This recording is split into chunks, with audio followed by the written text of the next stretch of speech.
Hola Melina. ¿Cómo estás? Melina Furman. Hola Pepe Méndez. Hola, ¿qué tal? Bueno, en primer lugar, muchísimas gracias por aceptar nuestra invitación a tener esta conversación pública, ¿no? que quedará grabada, ¿no? Para quien no os conozcan, que yo creo que quien vea la grabación pues será, seguro que han hecho ya un Google Search para saber si es que no lo sabían antes quiénes sois. Bueno, quería dar unas pequeñas pinceladas, si me permitís, previas de quiénes sois, pero sobre todo he traído dos frasecitas que prologan o que están en alguno de los libros que habéis escrito y que además me he traído para que me acompañen en esta conversación esta mañana aquí con vosotros, porque dan, creo que, buena cuenta de quiénes sois y cuáles son vuestra manera de estar en el mundo, al menos en el mundo educativo. Melina, tú, yo creo que es en enseñar distinto. Tú dices esto, ¿no? En la dedicatoria, dices: a quienes buscan cada día formas de enseñar que hagan que los ojos brillen y los horizontes se expandan. Esta conversación que vamos a tener hoy tiene mucho que ver con expandir horizontes, porque se encuadra dentro de un ciclo que tiene que ver con repensar entre todos qué significa el derecho a la educación a día de hoy, ¿no? Qué significa educar hoy, no solo en la escuela, sino también en entornos fuera de la escuela. Y yo creo, y todos coincidimos seguramente, en que hacer que los ojos brillen y expandir horizontes, esta dedicatoria tan bonita que tú pones al inicio de enseñar distinto, nos explica muy bien quién eres, cómo te sitúas delante de lo educativo, y nos mandas un mensaje, yo creo que emocionante, bueno, para, ¿no? Navegar, ¿no? Bueno, tus libros, pero también esta manera de entender que tienes tú la educación. Y de Pepe, pues podría haber elegido también muchas frases, ¿no? Pero empiezo con una que no es la dedicatoria de tu libro Escuelas que valgan la pena, pero que está prácticamente en el inicio. Dices: me apasiona la educación y he dedicado mi vida a enseñar, ¿no? Que tiene que ver también con una manera muy particular de estar en el mundo, ¿no? Y que afecta, en el buen sentido de la palabra, afectar a los verdaderos docentes, ¿no? A las verdaderas maestras y maestros, ¿no? Entender, como decía Paulo Freire, que educar es siempre un acto de amor, y que difícilmente, ¿no? Con todas las dificultades que el día a día tiene, difícilmente podemos sostener la tarea de educar si no somos capaces también de declarar esto de que somos unos apasionados, ¿no? De que la pasión por la educación, o la pasión, como vamos a seguramente hablar después, por algunas facetas, ¿no? de lo educativo, nos atraviesan todo el cuerpo, y también queremos transmitírselo a otros. Luego, esta idea de me apasiona la educación de Pepe, y esta idea de Melina de hacer brillar en los ojos de otros esa chispa, ¿no? que me da el aprendizaje, el conocimiento, bueno, a mí me servía, ¿no? Como manera de introduciros. Es casi el currículum que quería plantear de vosotros, más allá de que evidentemente tenéis los dos, y que dejo como tarea para quien vea esto y no lo sepa, una trayectoria larga, tremendamente rica e interesante, vinculada a la educación desde distintos ámbitos.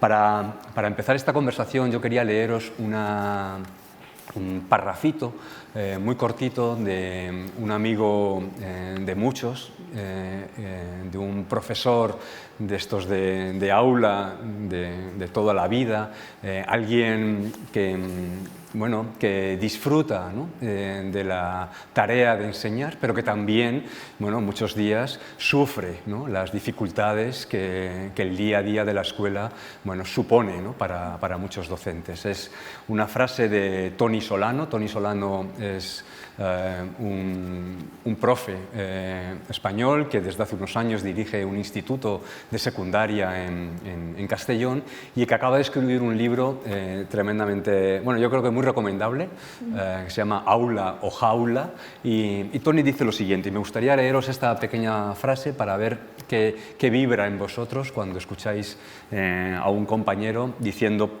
esto que dice Toni. Dice Toni: el aula no es solo el aula es la suma de todos sus elementos. todos y cada uno de los alumnos y sus circunstancias.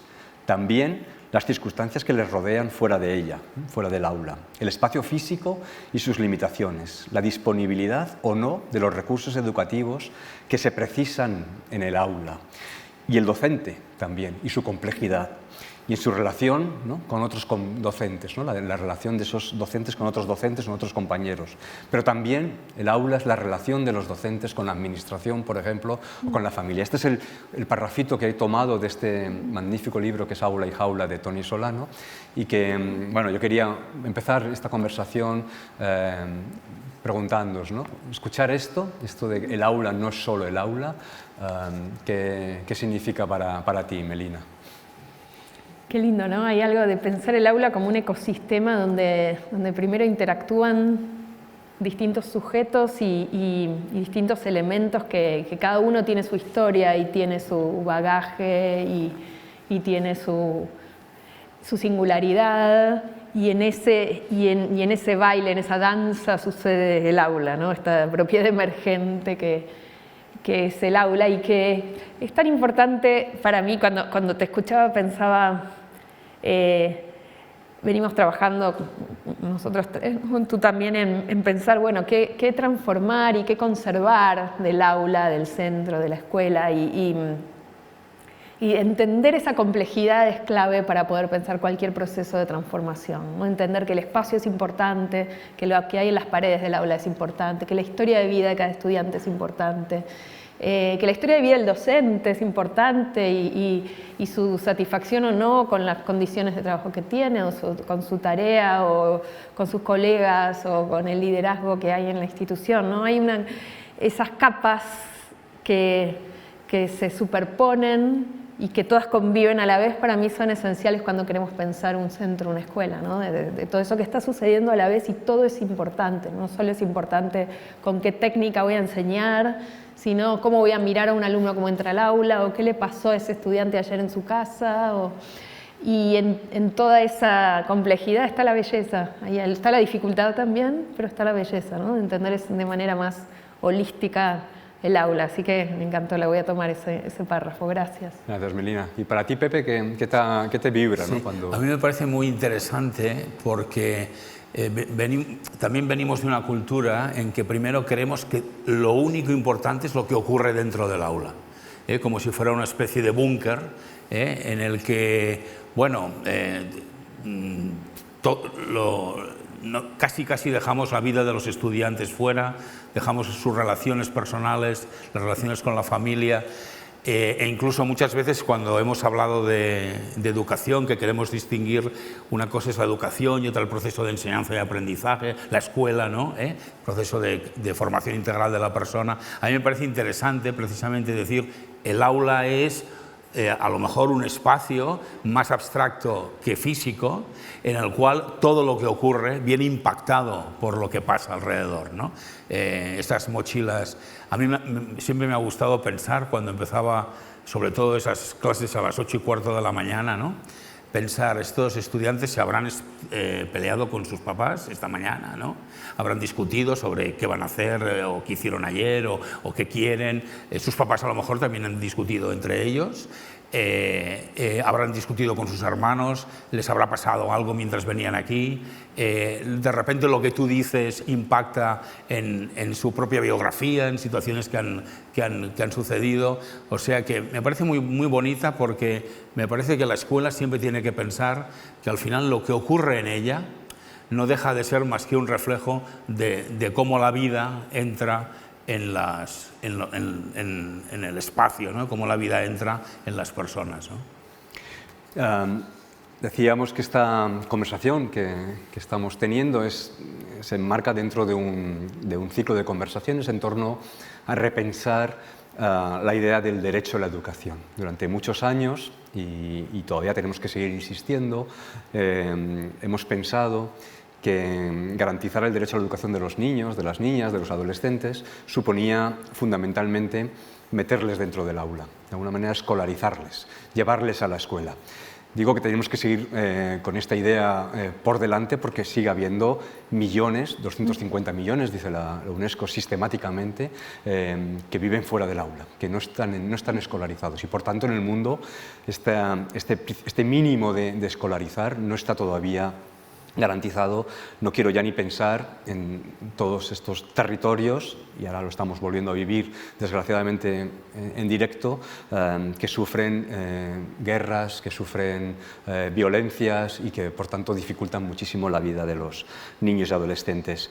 Pero yo os he oído a los dos y todos los libros de Melina y todas tus intervenciones son también un intento por superar esta idea en el fondo, o por decir no nos basta con meter en el aula, porque no nos basta con un aprendizaje superficial, que es lo que muchas veces hemos conseguido escolarizando de manera masiva y sin más reflexión. Y tú insistes, y yo creo que en la conversación luego profundizaremos un poco más, y valga la redundancia, en fomentar el aprendizaje profundo, con entender, ¿no? Comprender lo que realmente estamos aprendiendo y por qué. Y a ti, Pepe, también te lo he leído muchas veces. No nos basta con escolarizar, garantizar el derecho a la educación hoy tiene que ver, en vuestras palabras, garantizar el derecho a aprender, a aprendizajes para la vida. ¿Podéis desarrollar un poquito esta idea? Un poquito, ¿no? Porque podríamos tirarnos toda la mañana, ¿no? Pero ¿qué creéis que son claves fundamentales hoy para poder decir que estamos garantizando el derecho a la educación de los niños y de las niñas? Melina, por ejemplo. Primero, creo que dijiste algo muy importante, que es no dar por sentado que todos los niños están en la escuela, sino todo lo contrario, ¿no? Que a veces parece como damos por dado justamente que, bueno, la escolarización sucede, que los niños y jóvenes están en la escuela y hay muchos que no, y es una pelea que hay que seguir dando, más post-pandemia, que muchos han quedado fuera, y quiero primero detenerme un poquito en esto de escolarizar. Ya es un fin muy loable y desafiante en sí mismo por el que hay que seguir trabajando. Y después vamos a esto que decías, ¿no? A mí me inquieta mucho cuando voy a un aula, sobre todo de una escuela de un sector desfavorecido, donde sé que haber llegado a estar ahí adentro es muy difícil, hablando, ¿no?, de todo lo que hay detrás para esas familias y esos estudiantes y esos directores, y lo que está sucediendo con el aprendizaje no es tal, ¿no? Uno ve a los estudiantes que estar ahí, pero aprendiendo cosas que no terminan de entender o no terminan de tener sentido, no terminan de conectar con quienes son, o no terminan de darles herramientas para tener un futuro mejor. A mí eso me descorazona mucho, porque sé del esfuerzo de poder escolarizar, y entonces cuando a pesar de todo ese esfuerzo el aprendizaje no sucede, siendo que hay tanto por hacer, ¿no? Y hablando de aprendizaje profundo, es esta idea de que lo que aprendemos nos dé alas para la vida, lo podamos usar, podemos usar ese conocimiento para resolver un problema, podemos dar ejemplos, crear metáforas, hacer conexiones, ¿no? A diferencia del conocimiento inerte, que queda ahí como algo sin vida. Yo siempre que hablo con audiencias les pregunto, recuerden su propia biografía escolar, ¿no? ¿Cuánto han estudiado? Y por ahí le han dedicado mucho tiempo, pero nunca han comprendido. Y siempre salen montones de ejemplos de nuestra propia biografía, ¿no? Siempre alguien me dice los polinomios, las derivadas, las fechas de la independencia. Hay algo del conocimiento escolar que cuando no le buscamos la vuelta de cómo transformarlo en aprendizaje profundo y real, es mucho tiempo perdido, que no solo es perdido en términos de, bueno, qué pena, ¿no?, que no estamos aprendiendo otra cosa, sino estamos enseñándoles a los alumnos que aprender es algo no apasionante, no es neutro, ¿no? Tiene un valor. El aprendizaje superficial enseña algo, enseña que aprender no es apasionante, enseña que aprender es repetir sin entender, enseña que no aprendo para mí, sino aprendo para otros, o aprendo para aprobar un examen. Y creo que todo eso es nocivo, es algo sobre lo cual por suerte es posible trabajar, ¿no? Yo me dedico a trabajar en eso. Yo recuerdo una anécdota de una escuela en una provincia del norte de mi país muy pobre, en un programa que hacíamos de transformación educativa, y primero fuimos a ver las escuelas, y hablando con el director, que era un profesional, pero de un compromiso conmovedor, y los docentes también decían, en una escuela rural, y decían, hemos logrado que un montón de adolescentes que no iban a la escuela ahora estén acá. Y era realmente conmovedor, ¿no? Y fui a ver un aula de química, y la docente con mucha emoción también me contaban que habían estado un mes haciendo como una especie de sábana donde habían hecho los elementos de la tabla periódica, y entonces habían puesto el nombre del átomo, cuántos electrones tenía, alguna muestra de qué era eso.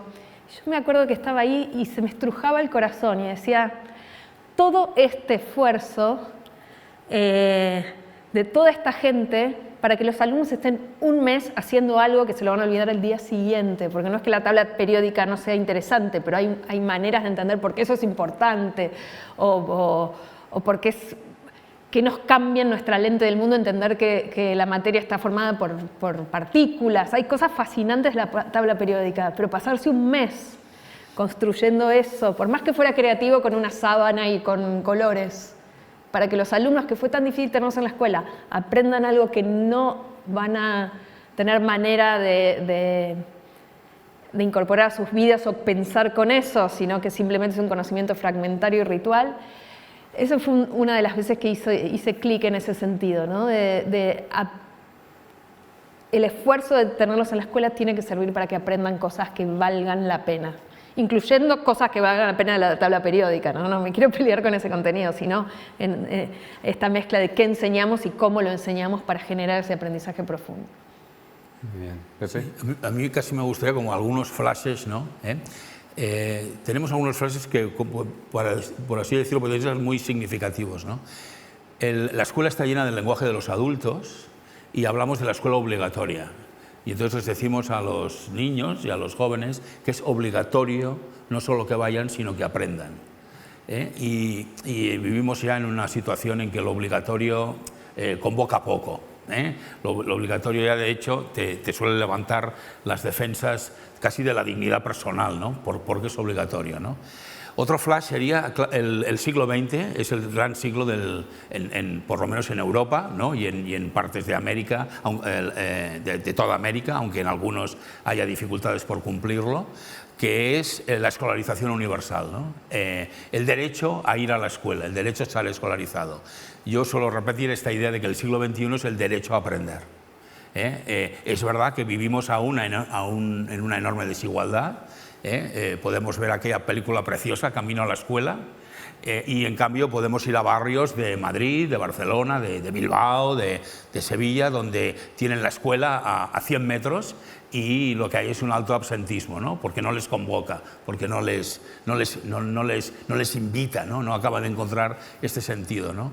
Entonces, en ese esfuerzo complejo de ejercer realmente el derecho a la educación, que es el derecho al aprendizaje, sí que estamos desafiados, ¿no? a todo esto que señalaba Melina, que analizaba, ¿no? ¿Cómo consigo yo, en definitiva, atraer para proyectar?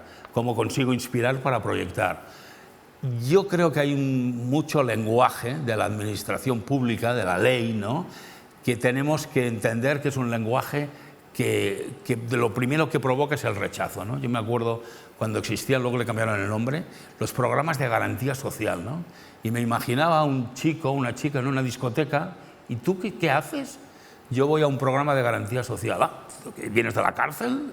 ¿Tienes problemas? ¿Eres un delincuente? ¿No? Porque este nombre es un nombre de adulto, es un nombre de clasificación administrativa, ¿no? Es un nombre como lo de suspendido y aprobado prácticamente, ¿no? Clasificatorio. Y no vamos a conseguir demasiado si no conseguimos como romper este marco mental prácticamente, ¿no? Que es esta tendencia enorme a organizar, a disciplinar, con la tendencia a atraer, a provocar y a inspirar, ¿no? Que necesita para ejercer ese derecho, ¿no? Es verdad que vivimos en situaciones de una enorme desigualdad, ¿no? Yo tengo como dos fotos. Una foto es en Barcelona, una escuela de segunda oportunidad, el llindar, que en catalán significa el umbral, ¿no? Que gracias a la conexión que tiene con los sistemas administrativos, va convocando estudiantes que tienen muchas dificultades, incluso que muchas veces han expulsado de todos los institutos, y a través de un programa realmente de acompañamiento muy interesante los recupera, ¿no? Ahí vemos la virtud de una administración que es capaz de establecer alianzas, ¿no? En Quilmes, en la provincia de Buenos Aires, hice un trabajo en la pospandemia un trabajo que financiaba la Unión Europea, un programa eurosocial, un trabajo de observación para hacer sugerencias para el retorno a clases de alumnos de sectores vulnerables, ¿no? Y allá, ¿cuál era el problema? Que, bueno, que no había ese tejido de alianzas entre la administración, el municipio, la escuela. De hecho, ¿qué es lo que reclamaban los directores, los docentes de aquellas escuelas de Quilmes? Que eso que en la pandemia se había conseguido establecer para los bolsones de comida, para saber las situaciones de fragilidad de las familias, se mantuviera después, ¿no? Como política pública, ¿no? O sea que yo creo que esto también nos da una idea de que el derecho a la educación y al aprendizaje no solo depende de la escuela, sino que también depende de que podamos establecer esas redes, esas alianzas, porque al final, ¿no? es una posibilidad con políticas públicas no solo educativas, sino sociales, económicas, etcétera, ¿no? Un poco lo que decía Tony, ¿no? Con esto de que el aula no es solo el aula. Eso es. Las políticas escolares o educativas no son solo escolares, ¿no? Necesitamos un poco el contexto completo. Yo tengo la sensación, y creo que compartimos los tres este diagnóstico, de que desde fuera, o como adultos, o casi como teóricos de la educación, insistimos mucho en la idea de la escuela como un lugar que nos ayuda a dotar de significado a lo que nos pasa. La escuela idealmente sería el lugar donde deberíamos entender el mundo y deberíamos entender lo que nos pasa, un lugar de significado y por tanto de sentido. Y creo que tenemos todos la sensación de que, desgraciadamente, para muchos y muchas, la escuela, como sucede en el día a día, no es un lugar de sentido, es un lugar muchas veces sin sentido. Incluso, podríamos decir, para muchos docentes, que no terminan de entender cuál es el sentido de la escuela. Yo creo que hay una pretensión en vuestro trabajo, en vuestra trayectoria también vital, por repensar el sentido de la escuela, por resignificar la escuela, ¿no? ¿Qué significa volver a dotar de sentido a lo escolar, a lo que pasa en la escuela? Y esta es un poco la pregunta que también quería, que también es una pregunta casi infinita, ¿no? Pero bueno, en la medida de lo posible, si podéis darnos alguna pista desde vuestra mirada, ¿no? ¿Qué puede ser, ¿no? ¿Qué puede ser resignificar? ¿Qué puede significar o qué puede suponer en el día a día dotar de nuevo de sentido a esa institución a la que le presuponemos que es una institución de sentido, ¿no? Que nos ayuda a dar sentido a lo que nos pasa, ¿no? Melina, ¿cómo podemos dotar de sentido a la escuela de nuevo?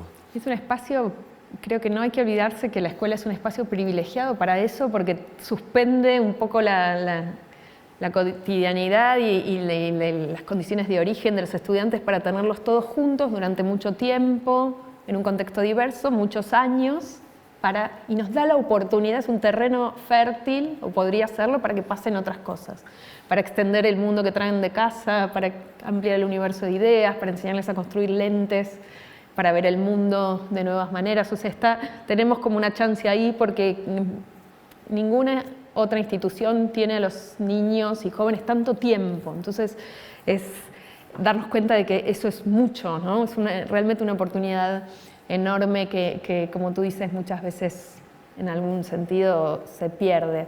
A mí siempre me hace pensar mucho una frase, un concepto de Pepe, que habla de que la escuela tiene que conectar con el proyecto de vida de los estudiantes, ¿no? Y ayudar a que ese proyecto de vida crezca, pero conectando, esa ida y vuelta en tratar de entender quiénes son esos estudiantes, qué les importa, qué los mueve, de dónde vienen, como Pepe decía, esta pedagogía del invitar, ¿no? del provocar, y también llevarlos más lejos, llevar eso que saben y que pueden más lejos, ¿no? y dar la oportunidad de futuros mejores.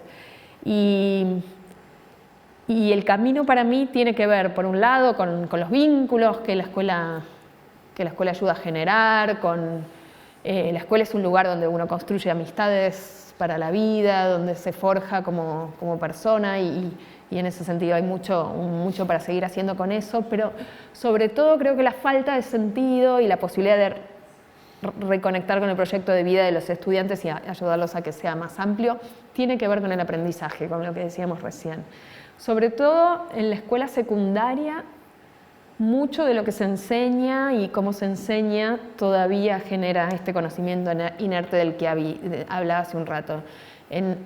A nivel sistémico en el mundo, uno ve en la escuela secundaria sobre todo estudiantes sentados en una silla mirando a un profesor que está hablando de algunas cosas que a veces tienen sentido, a veces más o menos, copiando y rindiéndolas en un examen sin terminar de apropiárselas porque eso que están aprendiendo termina siendo justamente eso que van a olvidar al día siguiente. Hay muchas horas por día de eso. Me acuerdo una vez en un proyecto de asesoramiento de una escuela donde fuimos un equipo a quedarnos una semana en una escuela que quería transformar algunas cosas. A mí me tocó ser sombra de estudiante. Yo era como el rol de estudiante, tenía que estar todo el tiempo con los estudiantes sentada de clase en clase, tratando de observar desde esa óptica para después poder hacer alguna recomendación. Y casi me muero de aburrimiento. Y ¿cómo hacía yo a esa edad para estar tantas horas? Yo me acuerdo de esa edad de adolescente, de cuando alguna clase era realmente muy árida, de ir a hablar con los profesores, que ya tenía algún alma de futura educadora, pero me acuerdo un profesor de física, a mí, yo estudié biología, luego a mí me gustaba la ciencia, pero esta clase de física siempre era, me acuerdo que todo era por definición y no entendíamos, pero yo sabía que la física era algo apasionante y me la estaban quitando, entonces de ir a hablar, ¿no?, con el profesor. Hay algo ahí del cómo enseñamos y qué enseñamos, vuelvo a lo de antes, de qué tipo de aprendizaje estamos logrando y proponiendo, que puede redotar de sentido a la escuela, porque cuando un profesor, se imaginen un profesor de historia que, me acuerdo un ejemplo de David Perkins, un autor norteamericano, que hablaba de algo que para mí es muy importante, que es cómo transformamos las preguntas, ¿no?, que hacemos en clase. Y él decía que un profesor de ciudadanía podría hacer la pregunta de qué características tiene el sistema democrático, cuáles son los poderes, ¿no?, una cosa descriptiva que está bien. Y con eso arrancar una unidad tradicional que puede estar bien, los alumnos la aprenderán, rendirán el examen. O para ese mismo contenido podía hacer la pregunta provocadora de cómo se aseguran las sociedades que nadie abuse de su poder. ¿Qué mecanismos tenemos para que nadie se vuelva un autócrata o abuse de los demás? O ¿cómo hacen las personas para tener una sociedad equilibrada? Y desde ahí llegar al concepto de democracia y división de poderes, pero desde la pregunta más curiosa. Me acuerdo otro proyecto de un programa que teníamos en Argentina que en el área de lengua y literatura querían estudiar sobre literatura de misterio y de terror. Y uno podría arrancar una clase diciendo qué características tiene la literatura, cómo se define el género literario del subgénero de misterio. Y uno enumera y lee autores y ahí está, ¿no? O entrar por la curiosidad preguntando, y esto hacían los docentes, ¿qué historia te asusta más? Y desde ahí vamos a ir a la literatura de terror, pero desde algo que nos convoca, como decía Pepe, ¿no?, desde algo que de verdad tiene sentido. Y un sentido que tiene que ver con el conocimiento. Yo creo que es volver a darle ese rol de generar sentido al conocimiento. Sí, siguiendo este hilo de Melina, fijémonos, cuando acabó la pandemia echamos de menos la escuela presencial, y eso que en España la escuela estuvo cerrada poco tiempo, casi en Argentina prácticamente 2 años. Sí, un año entero y el siguiente mitad. Pensemos en la universidad, aquí sí que la cerraron tiempo, las clases presenciales, ¿no? Y pensemos en la añoranza que había por lo presencial, pero finalmente lo presencial no garantizaba nada. O sea, lo más traumático que le ha pasado a la escuela es que después del COVID, el nivel altísimo, ¿no?, de alguna manera, de estrés emocional que está ocurriendo entre los estudiantes, y eso porque los docentes casi parece como si no lo tuvieran, pero también lo tienen, ¿no?, en este sentido, no solo por el aula, sino por el proceso de pandemia, ¿no? Las autolesiones, ¿no?, la agresividad. Como colaboro con diferentes instituciones, en algunas estaban alarmadísimas de que con 7 u 8 años ya se producían situaciones de violencia que antes no conocían. Bueno, en algunas escuelas, ¿qué pudo ocurrir? Que volvemos a la escuela presencial casi como aquella famosa frase de, creo que era San Juan de la Cruz, ¿no?, decíamos ayer, ¿no?, me parece que era San Juan, que estuvo en prisión, ¿no?, y volvió a la universidad. Decíamos ayer en la escuela, no se puede decir después de la pandemia, porque no decíamos ayer, ¿no?, porque han pasado muchas cosas. Yo conozco escuelas que hicieron procesos muy interesantes precisamente de cómo nos sentimos, qué es lo que ha ocurrido, ¿no? Algunos habían perdido a sus abuelos, ¿no? Algunos habían perdido en Quilmes, me comentaban que había chicos que no volvían a la escuela porque la fuente de ingresos de su casa había fallecido el abuelo y había fallecido el padre, ¿no? Es decir, es una situación más extrema, ¿no? Pero cuando hablamos del sentido, y a veces oímos frases, ¿no?, como ¿cómo puede entrar la vida en la escuela?, ¿no?, sabiendo, y ahora yo creo que te podía citar a ti, ¿no, Carlos?, ¿no?, con esta idea de que la escuela es la suspensión, ¿no?, del orden natural de las cosas, en la cual el sentido de atracción luego tiene una función de proyección hacia el mundo, ¿no?, de superar el ámbito más pequeño del entorno social, económico de los estudiantes, ¿no? Yo creo que el sentido... A menudo podemos pensar que el currículum está pensado para los que ya tienen y saben, y está poco pensado para los que les cuesta conectar más con su propia experiencia vital y con su propio entorno más cercano, ¿no? Yo creo que la urgencia precisamente de dar sentido a la escuela está mucho más por los entornos vulnerables, ¿no? Al final hay estudiantes que por su entorno de casa, es que da igual casi a la escuela que vayan, porque todo lo que les rodea es aprendizaje. Los libros de la casa, el vocabulario de sus familias, el entorno, se mueven, viajan.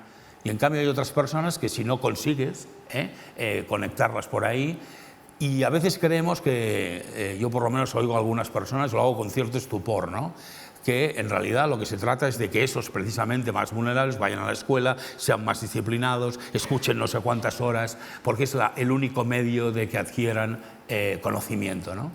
Y a mí me asombra porque en España, por ejemplo, el nivel de abandono es altísimo porque es un nivel de desafección. No es un nivel de abandono, bueno, porque tengo otras cosas que hacer. A veces que en las épocas de bonanza económica ha ocurrido que se van a trabajar, ¿no?, si el trabajo es fácil, aunque sea de baja cualificación.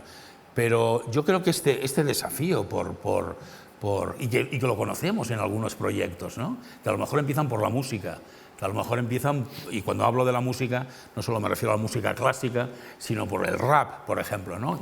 El otro día decía Mariano Sigman, ¿no?, en una charla, decía, el rap es la creación literaria de un cierto sector de jóvenes, pero es creación literaria. Bueno, nos gusta, las rimas son vulgares. Bueno, no empecemos con eso también, No empecemos ya con, bueno, no es suficiente, no tiene suficiente calidad, sino empecemos por conectar con algo que ellos realmente les atraiga, porque tenemos una estrategia de quererlos llevar a algún sitio o de queremos que conozcan, ¿no? Bueno, ahora no sé si me meto en otro tema, si no me lo dices tú, Carlos, pero es un poco como la conexión con el pensamiento crítico, ¿no? Es como cuando creemos que el pensamiento crítico es que los estudiantes tengan la misma crítica que nosotros, ¿no? Y entonces decimos, ahora son críticos, porque tienen los mismos criterios que nosotros, ¿no? Cuando la construcción del pensamiento crítico es cómo dejo, sobre todo en la adolescencia, evolucionar el pensamiento, cómo permito que se exprese en todas sus formas, ¿no? Y cómo permito que el diálogo sea realmente un diálogo de exploración y de aprendizaje, no sea un diálogo dogmático, ¿no? Yo he enseñado literatura muchos años y me he sentido identificado con el ejemplo de Perkins cuando les explicaba las diferencias entre el romanticismo y el realismo. Y claro, y se tenían que aprender las 5 características. ¿Las repiten bien? Correcto, ¿no? ¿Cuántos entendían exactamente esas diferencias, ¿no?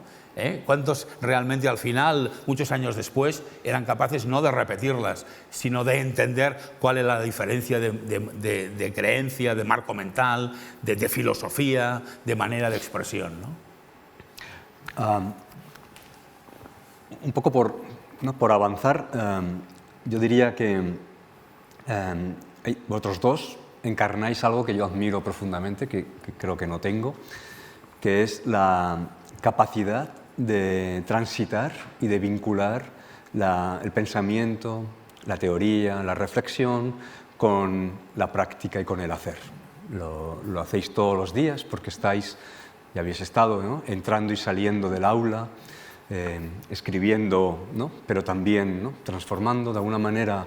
No solo planteáis, ¿no?, que es lo que estamos un poco hablando ahora mismo, la necesidad de resignificar, de dotar de sentido, de transformar ciertas prácticas o ciertas cosas, sino también que, ¿no?, nos dais ejemplos de cómo es la práctica de esa transformación.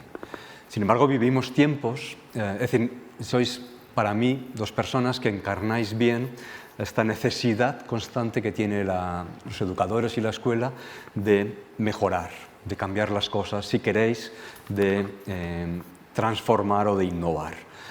Pero no vivimos tiempos buenos para la innovación educativa, aparentemente, porque vivimos en un momento como de mucha reacción, desde mi punto de vista, ¿no?, de profunda reacción por distintas causas frente a esta idea de la innovación educativa o de la transformación educativa. Es decir, hay muchas voces que suenan desde distintos lugares que se oponen, ¿no?, a cualquier planteamiento ¿no?, de cambiar, de innovar, de ir un poquito más allá, de cuestionar las prácticas del día a día.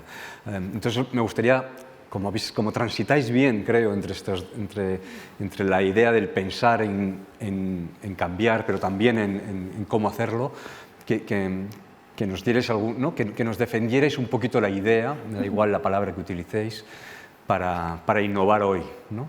¿Por qué innovar en educación hoy? ¿Por qué transformar? ¿Por qué la necesidad, ¿no?, que creo que viene de todo lo que estábamos diciendo, ¿no?, de transformar la educación hoy, ¿no? Melina, ¿por qué?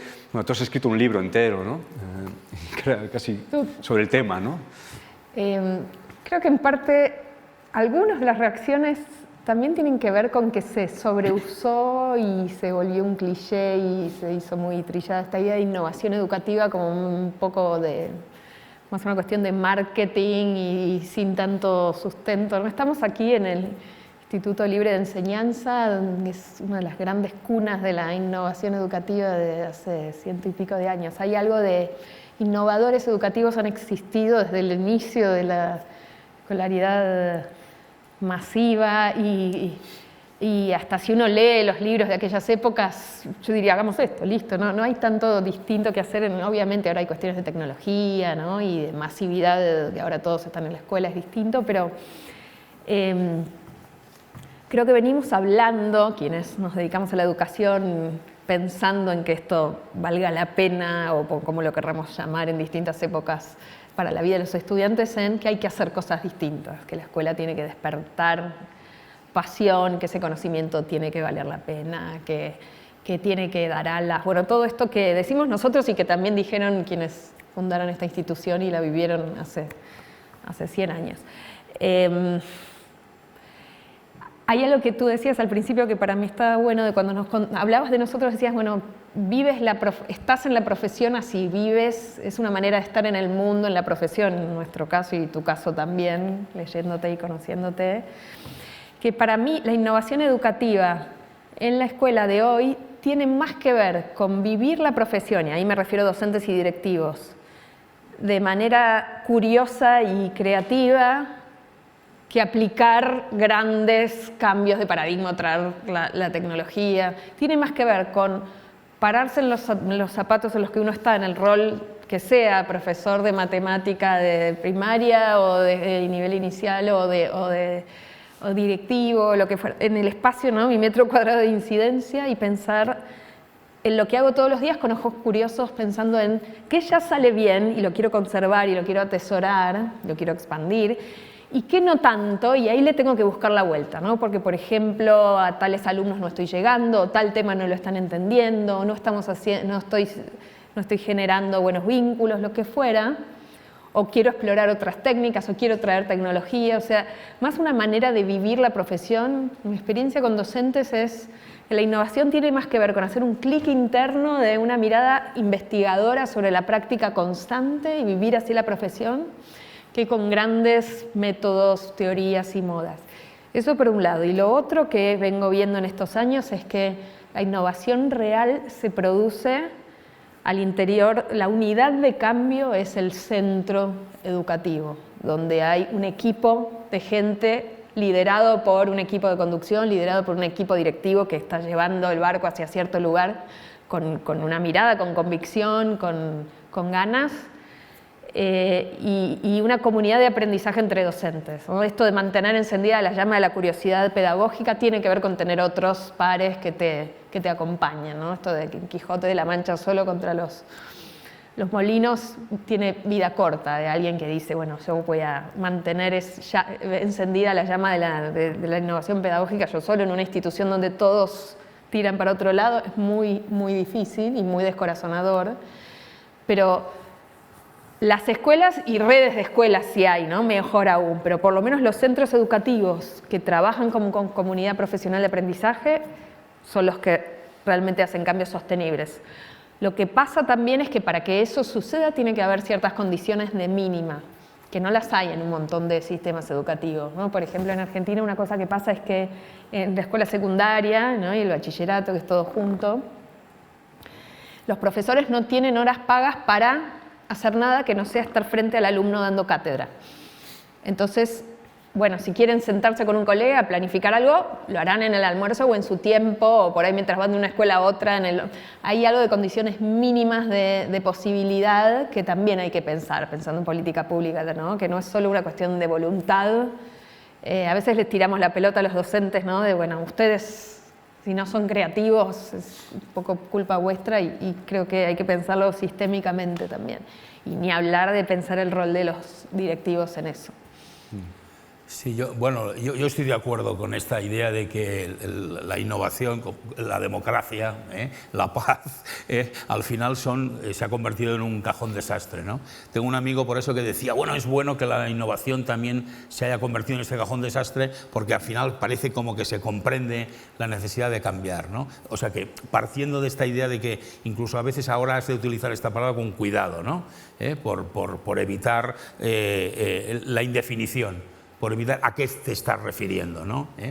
Y si tuviera que poner como algunos indicadores, ¿no? yo cómo la entiendo, cómo entiendo este deseo, pues también lo vincularía a algunas cosas que decía Melina, ¿no? La vincularía a un centro que trabaja en equipo, que dedica tiempo a pensar, que dedica tiempo a salir, y que, aunque ya sean redes más institucionales o redes informales, tiene unas cuantas personas trabajando en esas redes, ¿no? Porque eso significa que están en constante aprendizaje y en el deseo de aprender, ¿no? Antes, cuando citabas que yo en algún momento había dicho la pasión por la educación, por enseñar, si no lo he dicho, lo digo ahora, y por aprender. En definitiva, yo creo que esta pasión es enseñar y aprender. Yo he aprendido muchísimo, ¿no? de mis estudiantes, ¿no? He aprendido muchísimo en estos últimos años que he viajado más, ¿no? Y que te piden, hombre, hace un poquito de feedback o asesóranos cómo podemos hacer procesos de cambio. Yo siempre volvía a casa o con algunos colegas y decía, yo no sé qué les he enseñado, pero yo ya noto en mi bidón de aprendizaje que he aprendido muchísimo, ¿no? Entonces, claro, este tipo de actitud, al final, ¿con qué tiene que ver? Con algo que también me parece que decía Melina, ¿no? Que es Si yo tuviera que decirle a alguien, bueno, ¿cómo empezar un proceso de cambio? Primero, cuestionándote el marco mental, ¿no? Cuestionando las creencias. Las creencias en los docentes son muy profundas, en las familias también, porque las familias tienen también una creencia muy profunda de lo que significa enseñar y de lo que significa que sus hijos hayan aprendido, ¿no? Y entonces lo primero es cómo empezamos a jugar un partido, a hacer una gimnasia que sea cuestionar esos marcos mentales, ¿no? Yo qué sé, pues que los alumnos aprenden cuando yo hablo. Si yo no he explicado algo, parece que no he cumplido con mi compromiso. Que en realidad hablamos de explicar y en realidad lo que hablamos es de decir. He dicho muchas cosas. Ahora no he acabado de contrastar si las han aprendido, ¿no? Esa es una creencia también, ¿no? Otra creencia que existe un poquito en el sistema, quizá más en el sistema público, ¿no? Pero que es, yo soy docente, no soy educador. Soy docente, no soy educador. Caray, a mí me cuesta mucho, a lo mejor por la pura experiencia personal, ¿no? Biográfica, pensar que tú cuando eres docente, profesor, no estás poniendo en juego tu propia existencia, tu propia vida, ¿no? Es aquella película de Will Hunting, era Good Will Hunting, pero en castellano. Aquella en que el psicólogo busca el destino, algo así. Es que en Argentina se titula diferente. En que el destino, el acompañante que sigue, el psicólogo, ¿no? Que sigue a un estudiante superdotado, de muy vulnerable. Al final el estudiante le cuestiona, porque murió su mujer, la del psicólogo, le cuestiona, el problema lo tienes tú. El problema lo tienes tú porque no has aceptado tu propia crisis personal y entonces la estás proyectando sobre mí, ¿no? ¿Cuántas veces nosotros, como docentes y como padres también nos ocurre lo mismo, ¿no? En realidad proyectamos unos deseos incluso a veces bastante como ilusos, ¿no? Sobre lo que debería ser, sobre la perfección. Innovar quiere decir aceptarte que te vas a equivocar y que del error vas a aprender. Quiere decir que estás dispuesto a entrar en una zona y de inseguridad. Quiere decir que estás dispuesto, sobre todo, a trabajar con otros. Yo muchas veces lo he repetido, ¿no? Un buen profesor puede hacer mucho bien a sus alumnos, pero no va a cambiar una escuela. No va a cambiar una escuela, solo no la va a cambiar. Dejará un impacto extraordinario, pero no la va a cambiar. La van a cambiar un buen equipo, como en los hospitales, ¿no? Como en salud, un buen equipo, ¿no? Entonces yo creo que por ahí, no sé si he sido un poco desordenado al explicarlo. No, de hecho, muy claro. Para todavía bajarlo un poquito más, os quería preguntar a los dos si nos podéis dar un consejo, una herramienta, un tip, que vosotros hayáis puesto en práctica o tú formas muchísimos docentes, ¿no? Entonces, para hacer precisamente para iniciar un proceso de cambio de práctica, por ejemplo, en la manera de enseñar en el aula, o Pepe, ¿no? Tú lideraste todo un proyecto de transformación educativa de un montón de centros. ¿Qué instrumento concreto, ¿no? práctico crees tú que es útil, ¿no? Y que podríamos decir, mira, empezar haciendo esto, ¿no? Entonces, no sé si tenéis algún ejemplo o un tip, una herramienta que varios, podáis a ver, decir. voy a simplificar, pero bueno, una de las cosas creo que pasa en esto, cuando las escuelas empiezan a trabajar en equipo, es que muchas veces arrancan de manera muy abstracta, ¿no? Desorganizada, o creo que hay algunos protocolos de trabajo muy concretos, pequeños, que sirven para organizar la conversación, ¿no? De poner en la agenda de trabajo para pensar juntos. Hay uno que a mí me encanta que se llama SER, y es qué seguir haciendo, qué empezar a hacer y qué revisar. Es una pavada, porque uno podría decir conversemos, pero la estructura, el protocolo, ayuda a organizar el pensamiento y la conversación, darle un fin y un andamiaje a la conversación, ¿no? La otra es básica también, pero es clave, es no juntarnos a conversar sobre lo que queremos hacer, sino traer producciones de los estudiantes. Esta es la evaluación que yo tomé la semana pasada. A ver la tuya y la tuya. Bueno, vamos a ver sobre esto otro protocolo que me encanta, que es te pido prestado te regalo. Cuando uno le tiene que dar feedback a un colega es muy difícil porque hay unas cuestiones ahí de respeto profesional, de poder, que se juega, el otro se puede ofender.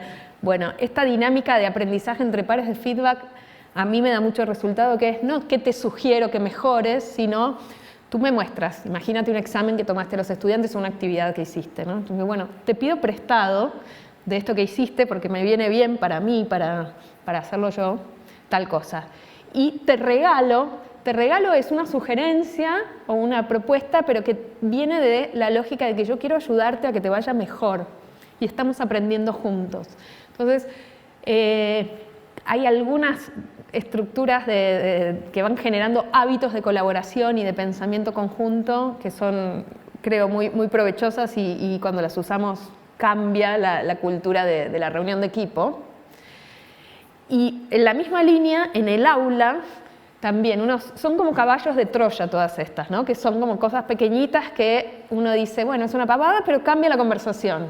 Conversar sin estructura y si yo tuviera que elegir una para el aula y para todas las asignaturas, yo la uso mucho también con mis estudiantes, son las rutinas de pensamiento. Rutinas de pensamiento son actividades muy breves, donde uno va trabajando distintas habilidades del pensamiento con distintos contenidos. Una muy conocida se llama Veo, pienso, me pregunto. Entonces, imaginemos que arrancamos un proyecto con un cuadro, con un video, con un texto, bueno, con la tapa de un libro. Bueno, ¿qué veo en esta obra de arte? ¿Qué pienso sobre lo que veo? ¿No? Hay dos habilidades de pensamiento importantes como la observación y la inferencia, que son distintas. ¿Y qué me pregunto sobre esto que estoy viendo?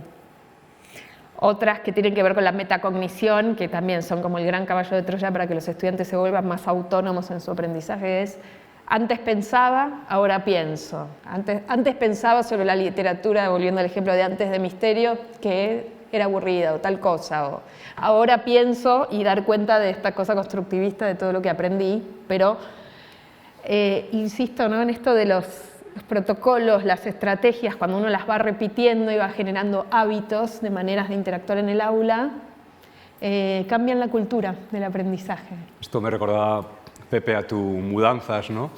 Esta serie magnífica, claro, que has hecho conversando con muchas personas de Iberoamérica y preguntándoles, ¿no?, de arranque esta idea de antes pensaba, ¿no?, ahora pienso.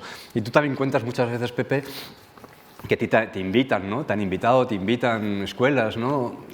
Pepe, ayúdanos que queremos cambiar, queremos transformar, ayúdanos en el proceso, y que algunas veces, según entras, prácticamente sales porque aquello parece más bien una tertulia ¿no?, sin orden ni estructura, y por eso yo también quería preguntarte un poco en la línea de lo que decía Melina, ¿no? ¿Qué instrumento, ¿no?, utilizas tú cuando quieres arrancar, por ejemplo, un proceso pero práctico, concreto, ¿no?, y poner a trabajar a una escuela que quiera pensar un proceso de cambio, ¿no? ¿Con qué instrumento empiezas tú?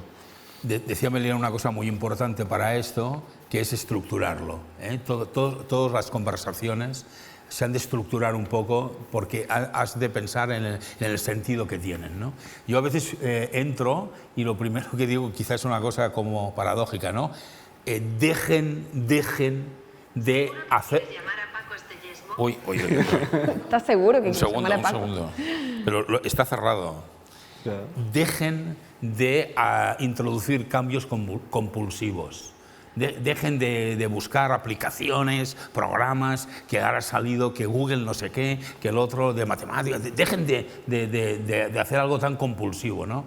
Y reúnanse mejor interdisciplinariamente para pensar qué es lo que pretenden, ¿no? ¿Qué persiguen? ¿Para qué quieren hacer esto? ¿Qué función tiene, ¿no? Y qué objetivos de aprendizaje, ¿no?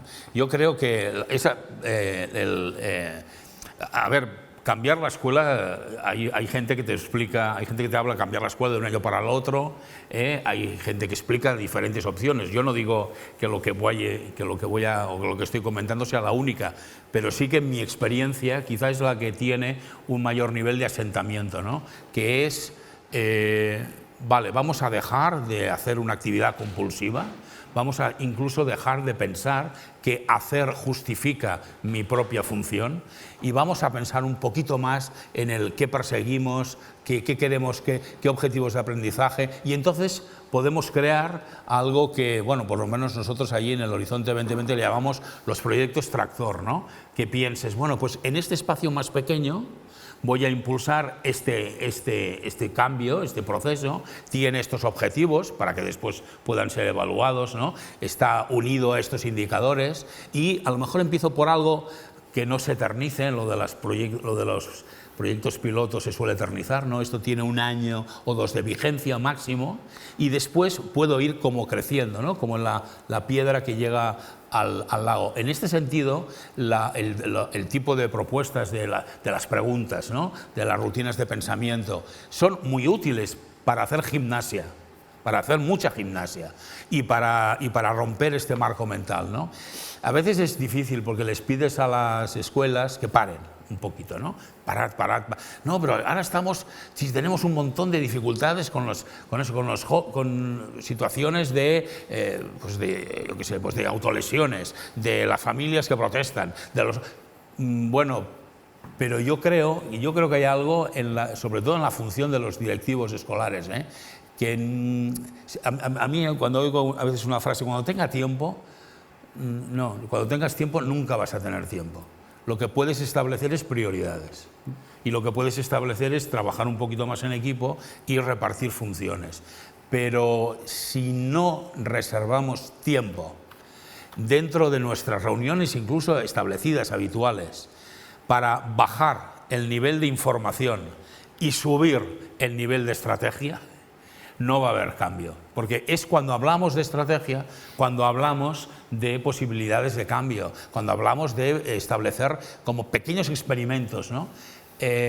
Roser Salabert, que es una persona, no sé si en general se conoce, es una catalana, ¿no? que vive desde hace muchísimo tiempo en Estados Unidos, que fue superintendente de grupos de escuelas públicas en el área de Manhattan, y me acuerdo de una cosa que decía.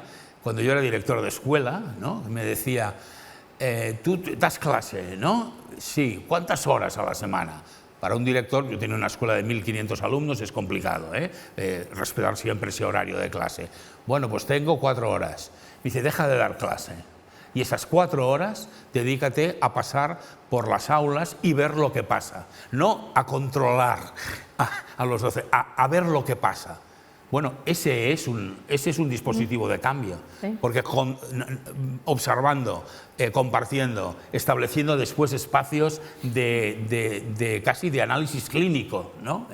Eso genera cambio, igual que, fíjate, cuando la experiencia de la escuela la Escola Nova, la Escola del Segle, en catalán, es que ahora no me está saliendo el movimiento de la Escola del Segle XXI, la Escuela del siglo XXI. Los equipos de profesores dijeron que lo que más les había ayudado a cambiar era estar en otras escuelas 2 o 3 días, no de visita turística, no de visita pedagógica, sino estar de sombra, como decía Melina antes con un estudiante, ¿no? Cuando yo estoy, si mi actitud es de aprendizaje, porque luego algo sistemático en aquellas salidas era encontrarse y hacer el espacio de meta-aprendizaje que hemos visto. Pero claro, compartiéndolo, reflexionándolo, cohesionando la experiencia, ¿no? Esos son elementos de cambio más potentes, desde luego, que meter incluso una pizarra digital o meter un programa de aplicación, de cambio, que los alumnos tienen no sé cuántas cosas en 3 dimensiones, que hacen que muchos docentes, por su propio horario, por la dedicación que tienen, por su vida personal, sea imposible que sigan ese ritmo de introducción, ¿no? Sigamos pensando en cambios, en pequeños cambios, en cambios también de mentalidad. Volvamos un poquito al aula y a los docentes y también volvamos un poco a la cita de Tony, ¿no? Cuando decía que el aula no es el aula, que el aula también es todas y cada una de las circunstancias de los alumnos que están, las alumnas que están en el aula. Hay un elemento que lo habéis también escrito por activa o por pasiva vosotros, fundamental en lo educativo, un elemento casi basal del derecho a la educación, que es tener confianza en que el otro pueda aprender. La confianza, bien sea de los padres, bien sea de un adulto, bien sea de un compañero, bien sea, por supuesto, de los docentes, en que el otro puede aprender, es como fundamental, es la base fundamental para el aprendizaje, ¿no? Para que se dé la educación. Sin embargo, esta confianza muchas veces está atravesada por maneras de mirar al otro, incomprensiones, dificultades, ¿no? Para entender este bagaje con el que a veces vienen nuestros estudiantes. Yo a ti te he leído, Emilino, muchas veces explicar esto del efecto Pigmalión, ¿no? que fue un experimento, ¿no? Que se hizo y que nos ayuda como docentes a tomar conciencia de que muchas veces lo que nosotros pensamos sobre nuestros estudiantes está teniendo un impacto a veces positivo, a veces negativo, ¿no? Y a ti también, Pepe, te he leído, ¿no? En más de una ocasión insistir en esta idea, ¿no? Cómo nuestra mirada sobre los otros, o nuestros estudiantes en concreto, determina también sus éxitos o sus fracasos. Entonces, me gustaría también que ahondáramos un poquito en esta idea de la confianza en el otro, porque también es, creo, una clave fundamental en un proceso de mejora y de cambio, ¿no? ¿Qué es esto del efecto Pigmalión? Pigmalión era dice la leyenda, que era un escultor griego que muy talentoso, y entonces hizo una escultura de una mujer muy hermosa y tan realista que él se enamoró de su escultura, y entonces la diosa Venus, conmovida, vino y le dio vida, ¿no? Y entonces el efecto Pigmalión habla de la profecía autocumplida, en este caso por la positiva, ¿no? De creer tanto que era una mujer real que se le concedió su deseo, pero entonces, inspirados en este escultor, dos autores estadounidenses hicieron ya hace un par de décadas un experimento, y hay un libro que se llama Pigmalión en la escuela, es muy interesante, que consistía en lo siguiente: fueron a una escuela, grupos de alumnos grandes, y tomaron una prueba de estos tests de inteligencia, como los tests de coeficiente intelectual, con ejercicios, y claro, se la llevaron y les dijeron a los docentes, bueno, vamos a corregirlas y les vamos a decir quiénes son los más inteligentes y quiénes son los menos. Bueno, todo esto era falso, porque en realidad las pruebas la tomaron, pero no la tiraron a la basura, no la corrigieron, pero les dijeron, bueno, mira, estos de aquí, este grupo, son los que sacaron los puntajes más altos, son súper inteligentes. Y estos otros son los que, y mucho no les da, no llegaron a puntajes bajos. Y se fueron. Y volvieron al final del año lectivo y vieron qué había pasado con esos estudiantes, ¿no? Que eran todos iguales, no eran todos iguales, pero ese test no había sido real. Y vieron que aquellos estudiantes que habían sido etiquetados como los inteligentes, porque supuestamente les había ido bien en la prueba, eran los que también les había ido bien ese año escolar, les habían sacado mejores notas, habían aprendido más. Y los otros, los que tenían la etiqueta de estos son los malos, les había ido peor.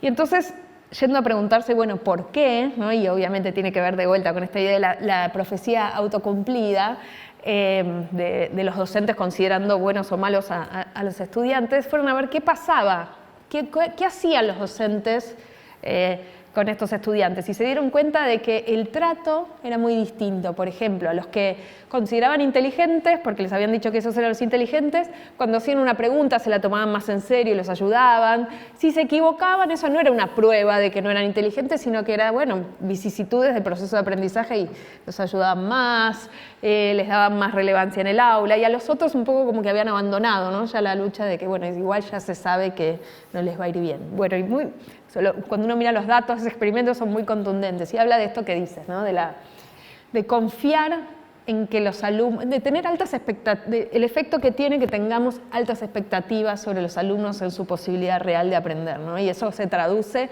a veces inconscientemente en qué tipo de conversaciones tenemos, cuántas veces les damos la palabra, cuánto los regañamos, cuánto consideramos en serio lo que están diciendo, cuántas oportunidades les damos. Creo que hay ahí algo importante. Creo que también como seres humanos, docentes, uno muchas veces le pasa que ve un alumno que lo desilusiona o en quien no confía tanto. Y una manera, me parece, de ayudarnos a nosotros mismos como profesores a confiar más en los alumnos es tratar de verlos con una lente más positiva a partir de hacer actividades más diversas. En el sentido de que muchas veces los malos alumnos, cuando uno propone algo distinto, qué sé yo, una dinámica más de dramatización, de teatro, a mí me pasó muchas veces que alumnos que no participaban en clases, cuando uno proponía un debate, eran los que mejor participaban. Y uno dice, uy, yo a estos niños no los había visto nunca. Entonces, cuando uno diversifica el tipo de propuestas de enseñanza, empieza a dar lugar a otros talentos que por ahí uno no los había visto, y eso ayuda a verlos, ¿no?, en su esplendor, a tenerles más confianza. Creo que para los docentes no alcanza con que digamos les tenemos que tener confianza a todos nuestros alumnos, uno lo puede intentar, pero también somos seres humanos. Entonces creo que hay que buscar una manera genuina de ver sus fortalezas, y eso redunda en que van a aprender mejor. Gracias, Melina. Sí, yo creo que la condición natural del adolescente es la inseguridad, a pesar de estas actitudes, es un poquito así, ¿no? Pero es la inseguridad. Y entonces, yo creo que casi por llamada prehistórica, ¿no?, lo que hacen es agarrarse a lo que saben, a lo que se sienten seguros. Si yo no soy capaz de construir un contexto en el que se puedan sentir cada uno seguros en algo, en realidad es como si estuviera rompiendo el suelo, ¿no?, como si estuviera haciendo desaparecer el lugar donde se pueden apoyar, ¿no? Pondré algún ejemplo. Una profesora en el colegio que fui director en Juan 23 en Hospitalet, una profesora de inglés, decidió llegar a un pacto con ellos. Yo sé inglés y vosotros sabéis tecnología. Yo os enseño inglés y vosotros me enseñáis tecnología, ¿no? ¿Quién se la enseñaba? Los estudiantes que peor notas tenían en inglés, porque, bueno, quizá era una casualidad, y entonces los convirtió en una especie como de alumnos de referencia. Y entonces era aquel casi que suspendía 4 o 5, resulta que en la clase de inglés era el alumno de referencia para manejar la tecnología, ¿no? Ella lo que consiguió finalmente es que aprendieran más inglés. O sea, eso fue el resultado final, fue que aquellos estudiantes mejoraron el nivel de inglés, ¿no?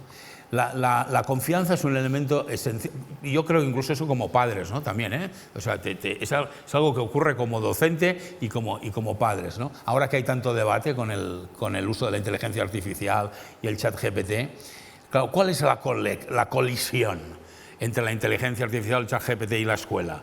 Que todo está vinculado a la evaluación.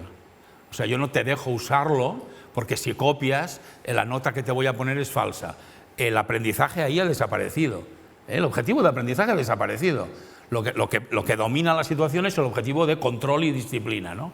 Y aunque pueda parecer algo iluso, yo estoy convencido de que unos docentes capaces de estimular el deseo de curiosidad y de aprendizaje a los estudiantes pueden ayudarles a usar el chat GPT de una manera en la cual interactúen con él para aprender, no para copiar, ¿no? Copiar tampoco está mal, Yo he enseñado muchos años las coplas por la muerte de Jorge Manrique y siempre le decía a los estudiantes, bueno, lo que hace Jorge Manrique es copiar.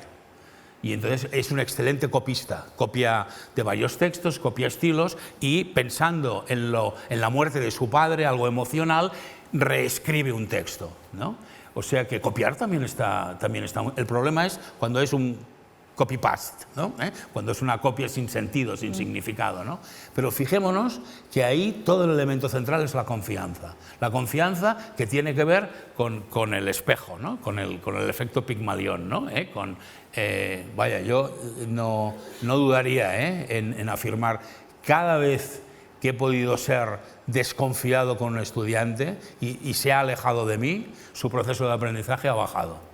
Cada vez que ese proceso de confianza y de creencia de que tú puedes ha subido, pues ha mejorado. Ahora también le tengo que dar herramientas, El tú puedes, esta especie de todos podemos lo que queremos, que para mí es falso, siempre tiene que ir acompañado de herramientas, de referencia, de algo que me ayude a mejorar, ¿no?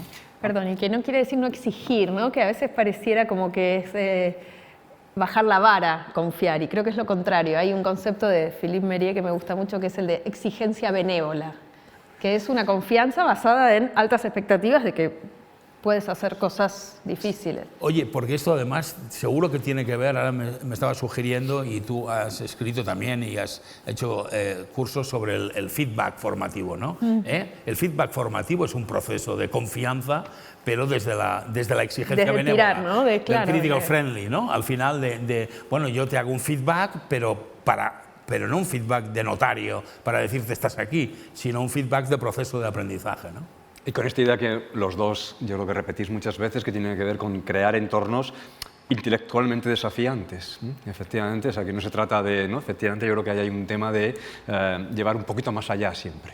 Y además, escuchándoos a los dos, y esta es una pregunta casi solo para ti, Melina, porque vamos a ir casi terminando, decía Pepe, ¿no? Vamos a ver cómo les logramos interesar, ¿no? Y yo repito muchas veces algo que creo que es tuyo, pero ya no tengo filiación, no soy capaz. Como Manrique, pero estoy seguro que es tuyo, que dices, el gran desafío muchas veces en el aula de los docentes es ser capaces de compaginar dos cosas. Ser capaces de responder a los intereses de nuestros estudiantes, que están interesados en muchas cosas, muchísimas, pero al mismo tiempo, y tiene que ver con esto del entorno desafiante, no abandonar la pretensión de interesarles en aquello que consideramos que es importante interesarles, o de abrirles las ventanas que consideramos que son importantes. Ese reto, ¿no?, de responder a sus intereses, pero al mismo tiempo abrirles otros intereses. Este es un reto enorme y tiene que ver con lo que estaba diciendo Pepe. Y yo, como estoy convencido que esto te lo he escuchado a ti, yo lo pienso, me gustaría un poco también que nos lo explicaras, ¿no? Creo que hay algo importante ahí, porque muchas veces la idea de transformar o innovar en educación es hay que hacer lo que los alumnos quieren y los alumnos tienen que elegir todo, ¿no? Y creo que no solo es falso y poco practicable, sino que es pernicioso eso para los estudiantes. Creo que la verdadera transformación va en esto que dices, este doble juego de, por un lado, escuchar, estar atentos a quiénes son, qué les importa, conectar, ¿no? Pepe dice, educar es conectar, darles opciones para elegir, por supuesto, pero al mismo tiempo, y esta es la parte más importante y más difícil, lograr enamorarlos de aquello que yo quiero que aprendan. Y para eso tengo que conectar eso que quiero que aprendan con sus vidas, con quiénes son, pero también tengo que buscar yo como docente qué es lo apasionante, lo que no se pueden perder de eso que quiero enseñar, ¿no? Voy a enseñar biología, bueno, ¿qué no se pueden perder de la biología como seres humanos? ¿Qué es lo fascinante? ¿Qué es lo que a mí me enamora para enamorarlos? O de la historia, o de la filosofía, lo que sea. Entonces es conectar con la vida de ellos, pero también con aquello que es la esencia del legado cultural de las distintas áreas del conocimiento que queremos justamente mostrar como apasionantes, y para eso tengo que buscar como profesora mi propia pasión por esa cosa que me tocó enseñar, o elegí para enseñar. Y hablando de conectar, ya antes de dar la palabra a quien nos acompañan aquí, si alguien quiere hacer algún comentario, leyendo tu libro, Pepe, me impactó mucho aquella historia que cuentas cuando, yo creo que, no sé si joven, pero sospecho que joven, te nombran director en una escuela en el Hospitalet, y un día te llega el padre de una chica que acababais de expulsar, ¿no? 3 días, ¿no? Por un comportamiento. Y ahí se produjo, ¿no? una no conexión, ¿no? La dificultad de conectar con... tú te diste cuenta, ¿no?, de la dificultad de conectar entre el lenguaje de la escuela, tu propio lenguaje, tu manera de hablar con este padre, y también la actitud y la manera de hablar del padre hacia ti, ¿no? Y había una inconmensurabilidad de lenguajes que impedían, ¿no?, cualquier tipo de conexión, y por tanto ahondábamos probablemente en una brecha, esta que se produce entre la escuela y lo que sucede fuera, ¿no?, entre las vidas, como decía Toni Solano, de los estudiantes fuera y dentro de la escuela. ese aprendizaje creo que fue importante, ¿no? en tu vida, ¿no? La necesidad de tratar de conectar, ¿no? también en la manera de hablar y en las palabras y en los lenguajes y con quien tienes, ¿no? con quien representa la vida de tus estudiantes al otro lado del aula, ¿no? Y tiene que ver mucho con todo este ciclo, ¿no? que piensa en cómo educar dentro de la escuela, pero también, ¿no? abriendo las paredes hacia afuera de la escuela, ¿no, Pepe? Sí, esa era una anécdota a propósito de la idea que a veces tenemos de la relación con las familias, ¿no? Que es una idea en que la escuela en los últimos, bueno, no sé, en los últimos 40 años o 30 ha ido poniendo cada vez más vallas, ¿no? Por la complejidad que tiene, ¿no? Y realmente lo que había ocurrido es que esa chica había lanzado una mochila con peso justo por la ventana donde estaba el patio de los niños de 3 años, ¿no? Realmente podía haber ocurrido un drama, ¿no? Si le llega a impactar en la cabeza de uno de estos pequeños, ¿no? Y efectivamente la expulsamos 2 días o un día, ¿no? Es una sanción que no solíamos recurrir, pero había sido muy grave. Entonces vino el padre era de constitución física más bajito, claro, yo le sacaba medio cuerpo y yo con mis palabras, ¿no? Pues empecé a explicarle el razonamiento, ¿no? Y entonces él, después de escucharme, me mira así como de arriba, ¿no? De abajo arriba y me dice: tú me vas a ganar con las palabras, pero yo con los puños, ¿no? Y entonces yo no me asusté, porque era un tipo fornido, pero es verdad que en ese momento yo creo que la verdad es que me alegré de ese aprendizaje, porque pensé, el que me he equivocado soy yo, no en la sanción, sino yo he utilizado el lenguaje también como, sin pretenderlo en ese momento, ¿no? Como una distancia. A veces mi razonamiento es en las reuniones de familias utilizamos un lenguaje muchas veces tan técnico que las familias no entienden la mitad de las cosas, pero no porque tengan un nivel X, sino porque es a veces como cuando vas al médico, también pasa, empieza a hablar de un lenguaje, oiga, explíquemelo de otra manera porque no entiendo nada, ¿no? El lenguaje, esa es una estrategia que, aunque no sea muy pretendida, pero lo que hace es alejar. Lo que hace es precisamente no entrar en el mundo del otro. Si pensamos en los estudiantes, aún más, ¿no?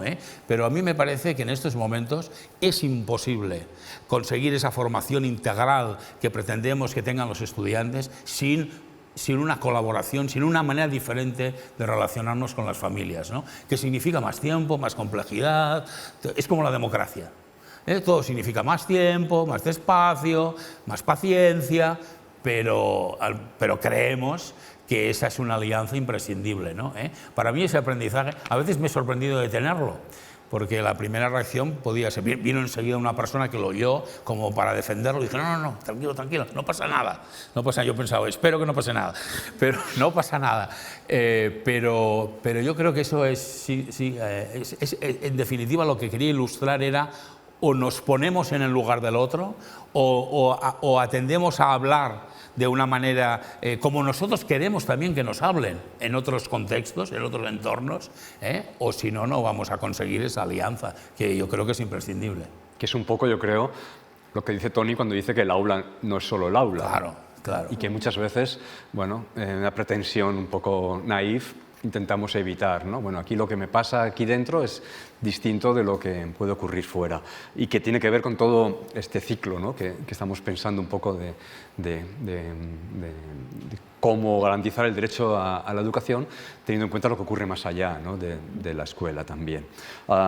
Tenemos unos minutos, si queréis, no sé si hay alguien, aquí tenemos algunos amigos y amigas que han venido a esta conversación, que ha sido pretendidamente lenta, ¿no? Precisamente para combatir esta aceleración con la que muchas veces abordamos lo educativo. Y no sé si alguien quiere hacer algún comentario. ¿Sí, Joaquín? Tenemos un... Ahora le van a traer un micrófono. Un micrófono.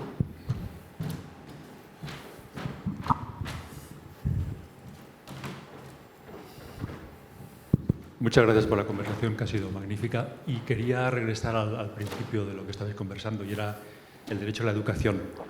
Y lo habéis mencionado en varias de vuestras intervenciones, pero Bueno, España, como otros países de la Unión Europea, formalmente todos los niños y niñas tienen derecho a la educación, sin ninguna de las dudas. Sin embargo, también sabemos, y lo ha mencionado muy explícitamente Pepe, todas las estadísticas indican que los índices de abandono y fracaso son los más altos de la OCDE. Por tanto, es un derecho a la educación teórico, pero no real, porque ese abandono se sigue produciendo y esa tendencia estadística está firmemente vinculada con el origen social. Vamos, no estoy descubriendo absolutamente nada más, ¿no? Con la maldición del distrito postal, casi, ¿no? Dependiendo de dónde haya nacido y de dónde provenga, mis resultados van a ser de una u otra manera. Y eso sigue sucediendo de manera sistemática, por más voluntad de innovación o de cambio en la escuela o de leyes que se promulguen, ¿no?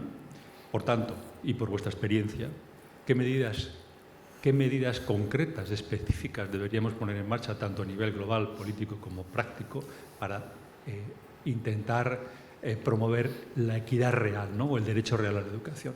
¿Cabe listarlas en unas pocas, en algo que era manejable, gestionable? Mira, voy a citar a una profesora argentina, Fabia Terigi, que coincidí con ella en una reunión con lo que sería ahí el Consejo Escolar de Nación Argentina, ¿no? Que ella explicaba, ¿no? Decía, en esta tensión entre educación pública y educación privada, bueno, allá tiene otro sentido que aquí, aquí la privada concertada tendría estaría jugando en un terreno, digamos, más mixto, Pero decía, claro, ¿qué podemos hacer cuando un sistema, si, por ejemplo, empieza a experimentar en unos ámbitos e innova y mejora? Esto produce un alejamiento de digamos, de la media, ¿no? Claro, mejora, y en el momento que mejora, esto ocurre con algunas escuelas que han innovado específicamente en territorios más populares, digamos, en las grandes ciudades, que inmediatamente lo que han hecho es convocar a muchas familias que quieren matricularlos ahí, y las que están al lado pues se vacían o se llenan de personas que no tienen a lo mejor este interés, y que de alguna manera pues rompen ese reparto de lo que sería la media sociológica del barrio, ¿no? Y entonces ella me resultó muy interesante, porque decía, ¿qué hacemos? ¿Anulamos entonces esas escuelas que quieren cambiar, que quieren hacer cosas?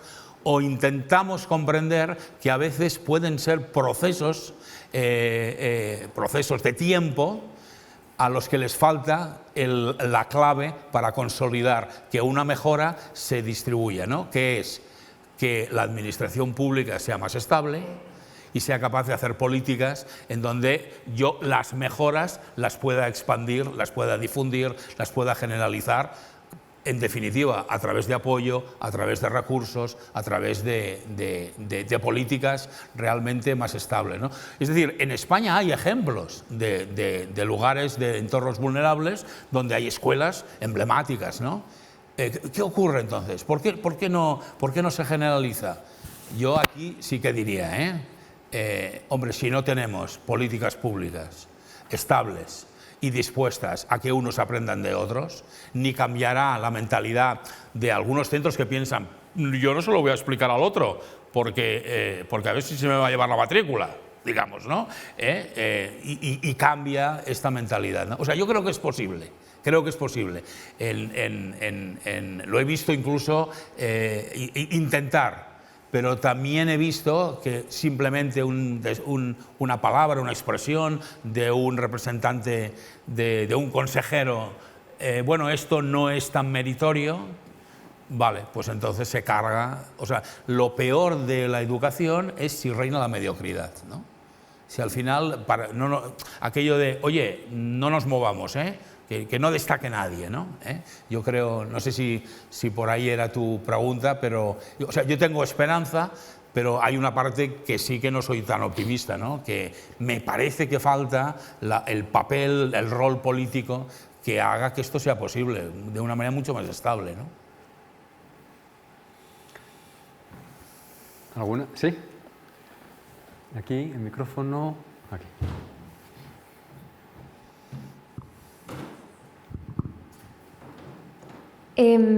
A mí me surge la pregunta, porque hablaron de ampliar el horizonte y de bueno, del derecho a la educación, del derecho al aprendizaje y del efecto Pigmalión. Y algo que pienso hace tiempo es que me encuentro en un montón de conversaciones con docentes y con directivos, bueno, de nuestro país, Meli, pero también de acá, que están, o que yo percibo como muy desesperanzados por condiciones externas, ¿no? Que por supuesto impactan en las condiciones externas a las escuelas.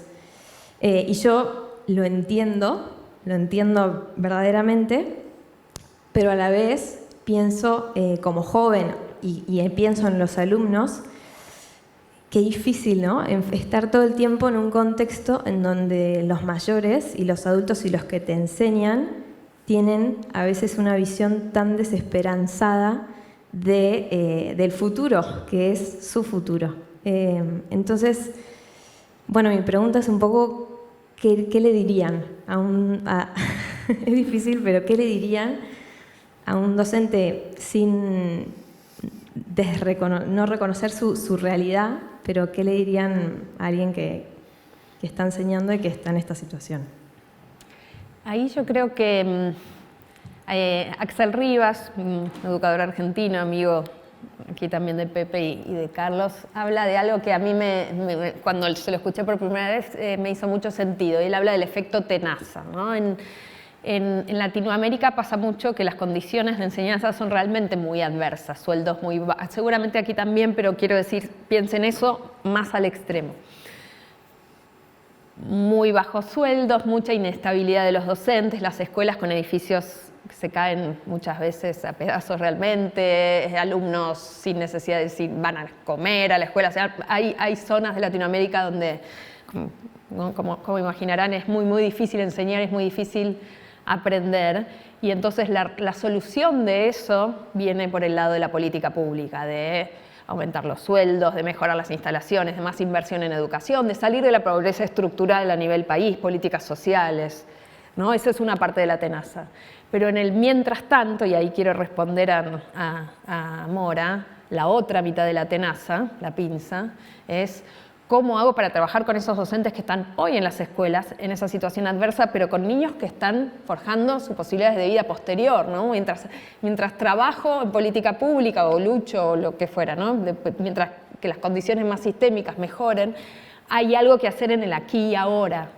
Y yo esos docentes, y de hecho trabajo mucho con esos docentes, creo que por un lado es tratar de reconectar con ese sentido de por qué soy docente, de cuál es, más allá de que muchos sienten que por ahí son trabajadores y eligieron la docencia porque era una profesión estable o no había nada mejor, o a veces no hay una cuestión tan de elección vocacional, a veces sí, pero es tratar de primero darme cuenta del rol que tengo sobre la vida de esos niños o jóvenes, y segundo, lo que yo siento que da resultado, y lo he visto mucho, es que cuando uno empieza a hacer cosas en el aula que dan mejores resultados, que los alumnos responden mejor y se entusiasman, es un círculo virtuoso de poder reavivar esa llamita de la profesión que a veces estaba muy apagada, ¿no? A veces estaba como en piloto, ¿no? Y uno quiere volver a encenderla, y creo que eso tiene que ver no solo con el deber ser, de decir, bueno, tu rol es clave para la vida de estos niños, sino con que eso que te pasa en el día a día en el aula sea más placentero, te dé más bienestar. Y entonces por eso yo abogo mucho por esto de tratar de hacer cosas mejores en el aula,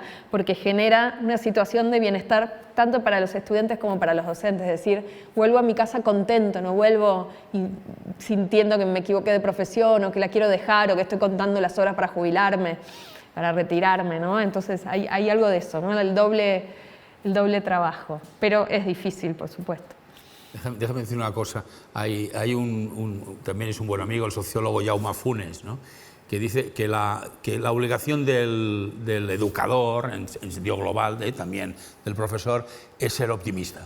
Dice, en realidad debería ser casi uno de los requisitos, digamos, para entrada, ¿no? Es verdad que luego las experiencias pueden ser muy duras y pueden quebrar alguna parte del optimismo, ¿no?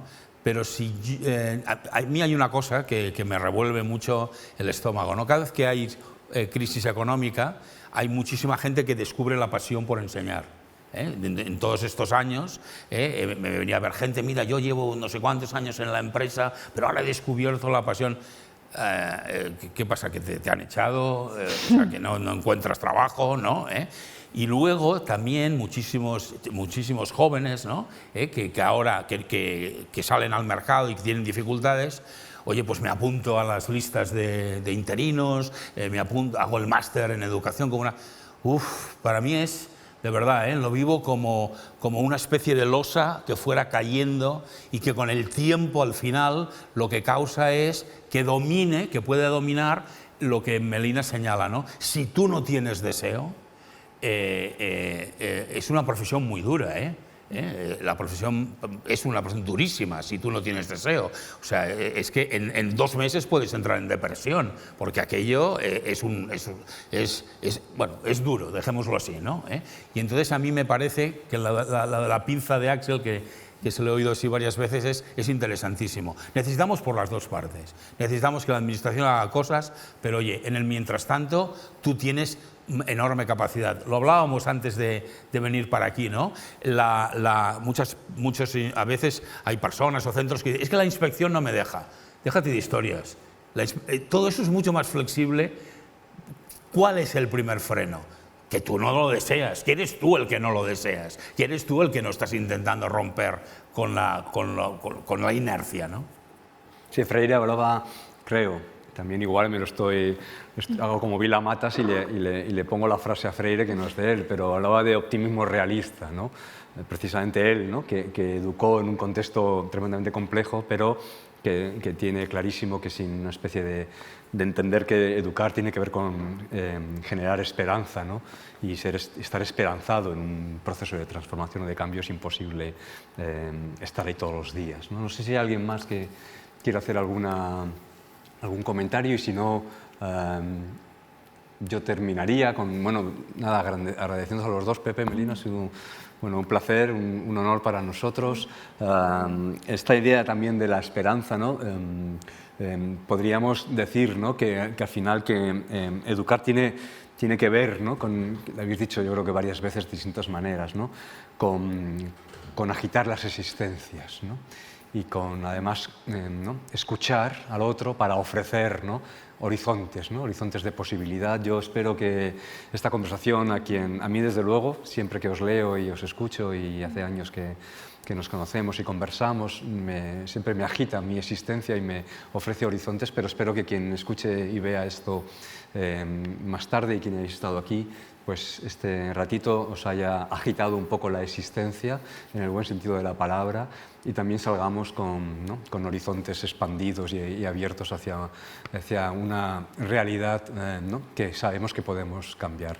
Gracias a los dos, y os doy una última palabra para que, si queréis, ¿no? nos despidáis, os despidáis o remarquéis alguna idea que os parezca fundamental. Bueno, por mi parte, gracias. Ha sido un placer. Me voy con la existencia agitada, pensando un montón de cosas. Siempre que uno conversa y que está con gente amiga y con gente en general, ¿no? Hay algo de que uno sigue creciendo. Así que gracias por eso. Gracias a quienes nos recibieron aquí en el Instituto de Libre Enseñanza. Insisto en esto de seguir pensando la educación, pero sobre los hombros de gigantes, ¿no? Sobre tanta gente que ha con mucho corazón y cabeza pensado y probado nuevas maneras, y estamos justamente en uno de esos lugares históricos donde eso sucedió, así que para mí es un doble honor. Y ojalá quienes nos estén viendo y quienes están aquí se vayan también con preguntas nuevas e ideas y ganas de probar cosas. Gracias, Yo por mi María. parte me voy así. Gracias, Pepe. Sí, yo empezaré con una primera fe de ratas. He dicho que Jaume Funes era sociólogo y psicólogo. No sé que lo oiga. Yo muchísimas gracias también por la invitación, ¿no? Como dice Melina, venir aquí es emocionante, ¿no? Y es sentirte pues parte de una historia de deseo y de dar esperanza, ¿no? Que aprovechando la referencia de Freire, pues al final educar es dar esperanza, ¿no? Esperanza de crecer, esperanza de poder desarrollar tu proyecto de vida en un contexto también de ciudadanía, de convivencia, de sentido de que las cosas mejoren para todos, no solo para uno mismo, ¿no? Y ahí yo creo que, vaya, la escuela tiene un papel precioso, ¿no? Un papel bonito, ¿no? que lo ha sido para muchísimos niños y niñas, ¿no? Que si somos capaces de construir un entorno relacional seguro, donde yo me siento cada vez más tranquilo, más tranquila, soy capaz de aprender. Si estoy tranquilo, si me siento seguro, querido, perteneciente a algo, soy capaz de aprender, ¿no? Eso es dar esperanza. Pues muchísimas gracias. Gracias a todas y a todos por acompañarnos esta mañana y a todos aquellas que veáis esto a posteriori. Un saludo.